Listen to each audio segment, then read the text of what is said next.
Now, they were just 300 miles away from setting a new transatlantic rowing record when a freak wave hit their boat, the Pink Lady.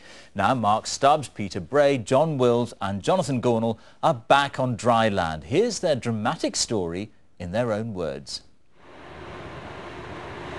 This is just a storm we couldn't escape from, a rogue wave, rogue storm. We had a lot of bad weather on this trip, and we were very confident in the boat that she would take anything that the weather could throw at us, but we'd had a warning from our weather router that we were in for the worst weather of the trip, and it certainly was the worst weather.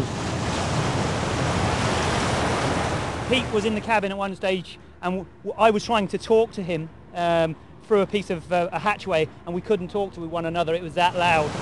A rogue wave hit us. It hit the ship like a missile.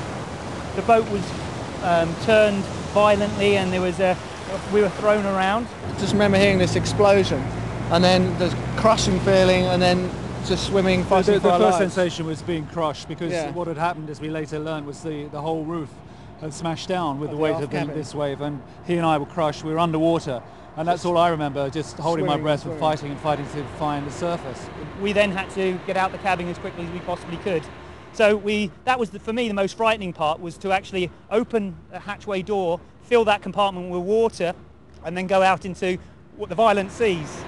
So it was basically dive back underneath and get the life raft out, which we got, and then it was dive back under and get the grab bag with our communications, our navigation, our life jackets and everything. We put it in action. John attached it to the boat, life raft inflated, we got in. You want to go to sleep. It's the worst thing you can do. Once you go to sleep, you don't wake up. So the deal is you keep everybody awake. And the way you do that is all talk, laugh, make jokes. The highlight for me was the sound and then the sight of an RAF Nimrod flying in low across the water, and never seen anything so beautiful in my life.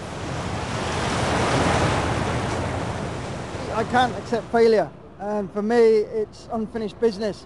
So if we can get a sponsor, then yeah. I mean, you don't expect those kind of weather conditions at this time of the year. I've got a wife and two beautiful daughters. I've got to go back, reflect on what an incredible experience that was.